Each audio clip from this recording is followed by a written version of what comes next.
अपने लिए जो है कुछ मांग नहीं सकते हैं और जिससे मांग रहे हैं उसके पास देने के लिए कुछ नहीं है, तो हम लोग तो सिर्फ और सिर्फ आवाज ही उठा सकते हैं ना। मार करके फांसी पे लटका दिया, उसके बाद कह रहा है कि 9 साल का बच्चा आपका फांसी लगा दिया। हमें सिस्टम पर कोई भरोसा नहीं है, लेकिन हमें अपने संघर्ष पे भरोसा है। अगर हम कि मेरे आने से पहले शासन प्रशासन यहाँ पे हिल जाता। आज वो माँ हर एक दरवाजा को खटखटाई अपने बेटे के इंसाफ के लिए। बिहार में किसी भी केस का जो है सघन जांच नहीं होता है और वो हमको लाश दे रहा है मेट्रो हॉस्पिटल के बाहर में, ताकि हम लोग वहाँ पे। दरभंगा में 3 महीने पहले घटे माउंट समर कॉन्वेंट स्कूल की घटना, वो खौफनाक घटना आप तमाम लोगों को याद होगा, जब एक 9 साल का बच्चा कश्यप कुमार की संदिग्ध मौत हो जाती है और हॉस्टल प्रशासन जो है वो उसको आत्महत्या करा देती है। और उसके बाद उसकी माँ जो दर की ठोकरें खाते हुए, इंसाफ की गुहार लगाते हुए और सिस्टम की मार झेलकर उसके बाद अपने आप को भी वो खत्म कर देती है। तमाम उनके परिजन हैं, मनीष कश्यप भी वहाँ पहुंचे हैं, सोशल एक्टिविस्ट प्रियंका झा भी हैं। सिस्टम की मार झेल के 2 लोग खत्म हो गए। दोनों मौत का जिम्मेदार कौन? और दोनों मौत का जिम्मेवार सरकार, और उससे भी बड़ा जिम्मेवार वैसी सरकार को चुनने वाले लोग। क्योंकि सरकार सही होती तो शासन प्रशासन सही होता, और शासन प्रशासन सही होता तो शायद तो माँ बेटा जो है आज जिंदा होते। लेकिन उस पर सघन जांच हुई नहीं। उसको बिहार में किसी भी केस का जो है सघन जांच नहीं होता है, किसी भी केस का नहीं होता है। हाँ, सरकार से सवाल पूछ देने पे मनीष कश्यप के पीछे जो है SIT गठन करके जो है पुलिस को लगा दिया जाता है और बिहार से सीधे तमिलनाडु जेल में भेज दिया जाता है। लेकिन आम आदमी की मौत होती है, अब कारण कुछ भी हो, उस पे जो है कोई भी जांच नहीं बैठता है। यहाँ पैसे का खेल होता है। 3 महीने हुए घटना के, माँ दर की ठोकरें खाते तो अभी जो है 4 दिन पहले मरी है ना, माँ तो 30 तारीख को मरी है, आज 3 तारीख है, ये चीजें है।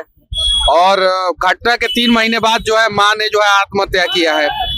माँ आत्महत्या क्यों की? क्योंकि उनका इकलौता चिराग था बेटा, इकलौता, बाकी उनका कोई सहारा नहीं था। एक बेटा था, उसको जो है कहीं कमा के जो है पढ़ाती थी, गरीब परिवार से थी।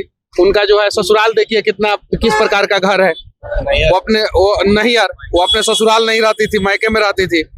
और स्थिति ऐसा था कि वो रोज रात में सोचती होगी कि मेरा बेटा कहाँ चला गया, उसको इंसाफ मैं दिला पाऊंगी कि नहीं दिला पाऊंगी। सिस्टम से है कि कोई यहाँ पहुँचने का नाम नहीं ले रहा, जनप्रतिनिधि कोई अभी तक नहीं पहुंचे। पूरे बिहार में देखिए, जब से चुनाव हुआ है तब से विपक्ष जो है यूरोप की छुट्टी मना रहा है।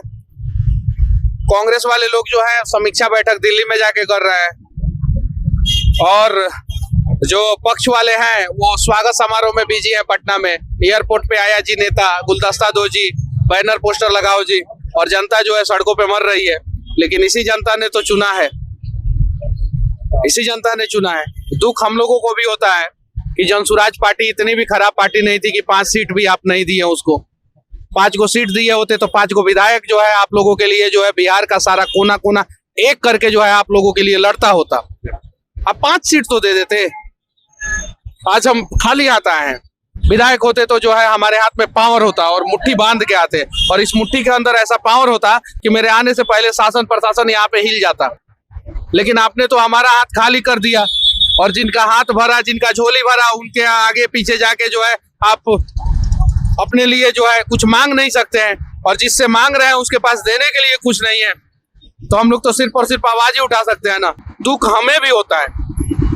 अगर जनसुराज पार्टी का 5 को विधायक जीत के विधानसभा में आज होते तो वो यूरोप नहीं गए होते छुट्टी मनाने, वो नए साल का छुट्टी मनाने गोवा नहीं गए होते, वो सिंगापुर नहीं गए होते। यहाँ का 21-22 को IAS IPS जो है अमेरिका, सिंगापुर, कहाँ घूमने गया है, उस दिन खबर आया था, नहीं गए होते।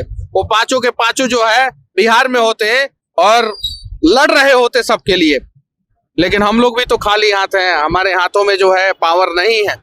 तो हम लोगों से जितना भी हो रहा है उतना हम लोग करने का प्रयास कर रहे हैं। मुझे प्रियंका झा जी ने बताया, मैं यहाँ पे आया, और मैं यहाँ पे आया तो इतने सारे लोग इकट्ठा हुए।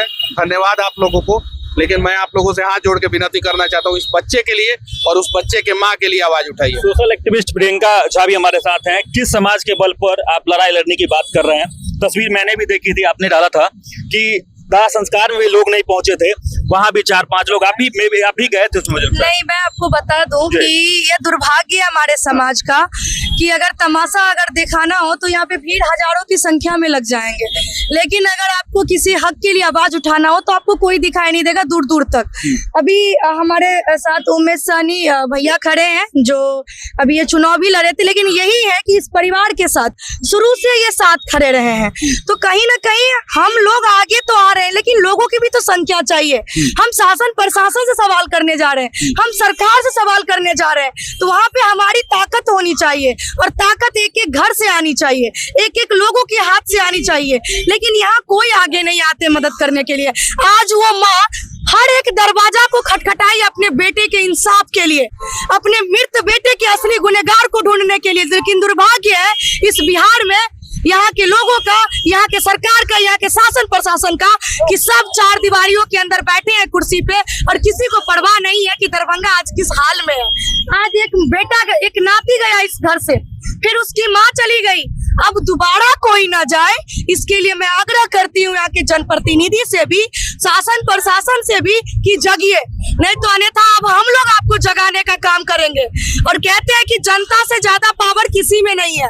अगर हम लोग एक हो जाएंगे ना तो किसी की औकात नहीं है कि हमारे दरभंगा में राज कर लेगा, लेकिन आवाज उठनी चाहिए। बस हम लोग इसी न्याय के लिए यहाँ पे खड़े हैं।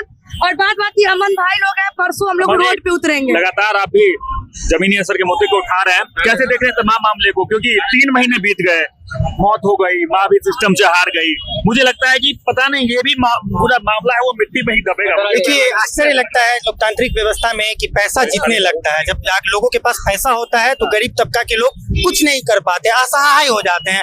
आज भी अतिक्रमण की बात कीजिएगा तो गरीब लोगों के ऊपर अतिक्रमण चला दिया जाता है। और दरभंगा में बड़े बड़े स्कूल प्रशासन है जो पूरे दरभंगा को जाम करने का काम किए, उस पर किसी तरीका का एक्शन नहीं होता है। सेम यही सिचुएशन। सवाल का जवाब दे दीजिए, क्या आपको सिस्टम पे विश्वास है कि इस मामले में भी कार्रवाई होगी? हमें सिस्टम पर कोई भरोसा नहीं है, लेकिन हमें अपने संघर्ष पे भरोसा है। अगर हम अपना संघर्ष को मजबूत करेंगे, लोगों को जगाएंगे, तो निश्चित रूप से हम न्याय लेकर आएंगे। बड़े स्तर से हो चाहे छोटे स्तर से हो, हमारा जो हक है, हुकूक है, उसे छीनने का काम करेंगे। एक और समाज सेवी है, अभी शुरू से जुड़े हुए इस पूरे मामले में, कैसे देख रहे हैं मामले को? क्या लगता है सरकार इसमें कुछ कार्रवाई करेगी? कुछ कार्रवाई नहीं कर रही है, शुरू से हम देख रहे हैं कोई कार्रवाई नहीं। बेचारा गरीब लोग दर्जा की ठोकर खा रहे हैं, भटक रहे हैं, कोई सुनने वाला देखने वाला नहीं है। इसकी लड़ाई हम लोग मिलकर लड़ते हैं, सभी लोग मिलकर अगर लड़ेंगे, जितने भी लोग हैं यहाँ संगठन के लोग हैं या कुछ भी है, मिलकर लड़ेंगे तो निश्चित रूप से कुछ न कुछ समस्या का हल निकल के आएगा और पीड़ित को न्याय मिलेगा। मनीषा कुमारी आपकी बहन थी जी, क्या हुआ था पूरा मामला? पूरा मामला सर, उसके बेटा को इंसाफ नहीं मिला, इसी वजह से वो आत्महत्या कर ली। उसका बेटा माउंट समर कॉन्वेंट स्कूल में लहरेसराय में पढ़ता था, ठीक है। वहाँ पे वो क्या गलत देख लिया, स्कूल का सारे आदमी उसको मार दिया, मार करके फांसी पे लटका दिया। उसके बाद कह रहा है कि 9 साल का बच्चा आपका फांसी लगा दिया, और वो हमको लाश दे रहा है मेट्रो हॉस्पिटल के बाहर में, ताकि हम लोग वहाँ पे स्कूल को बचाने के लिए। पहले ही करवा दिया गया, आपने करवाया? पोस्टमार्टम तो हम लोग ही करवाए, डीएमसीएच में पोस्टमार्टम का रिपोर्ट भी चेंज कर दिया गया, बोला कि उसमें भी निकाल दिया कि फांसी लगा दिया गया है। 3 महीना से हर जगह उसकी माँ जा करके एसपी हर जगह जा करके थक गई, तब जा करके उसने पॉइजन खा के मर गई। उसका बेटा को कोई इंसाफ नहीं दिया, और स्कूल अभी भी चल रहा है जब तक इस केस। हम लोग का मांग ये है कि जब तक इस कोई प्रतिनिधि नेता मिलने आए हैं? कोई कुछ नहीं, पिछले 3 महीने में कोई नहीं आया? नहीं, कोई नहीं मिलने आया है। हम लोग हर जगह जा करके रिक्वेस्ट किए हैं, उसके बाद कुछ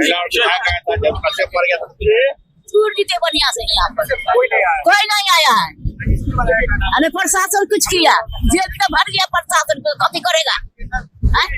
बहुत ज्यादा है, परिवार ने अपने नाती को, अपने बेटी को खो दिया है, और सिस्टम की मार जो है वो जो है बिहार में लगातार लोग झेल रहे हैं। 3 महीने पहले एक संदिग्ध मौत हो जाती है mount summer convent school Laheriasarai में, और उसके बाद जब माँ दर की ठोकरें खाते हुए, सिस्टम से लड़ाई लड़ते हुए, अपने बेटे को इंसाफ दिलाने के लिए दर ठोकरें खाते हुए जब उनको इंसाफ नहीं मिलता है तो अंत में हार जाती है और अपने आप को खत्म कर लेती है। लेकिन इन 2 मौतों का जिम्मेदार कौन? ये सवाल सिस्टम से है, ये सवाल सरकार से है, और ये दरभंगा के जनप्रतिनिधि से है कि इसका जवाब देने के लिए कम से कम आगे बढ़ के इन तमाम मामले पर अपनी जो प्रतिक्रिया है वो भी दे, और इसको निष्पक्ष जांच कराने का जो काम है वो प्रशासन की तरफ से होना चाहिए। बाकी इन तमाम खबरों को लेकर आपका क्या कुछ कहना है कमेंट बॉक्स में जरूर लिखें, और देखते रहें सच टॉक्स।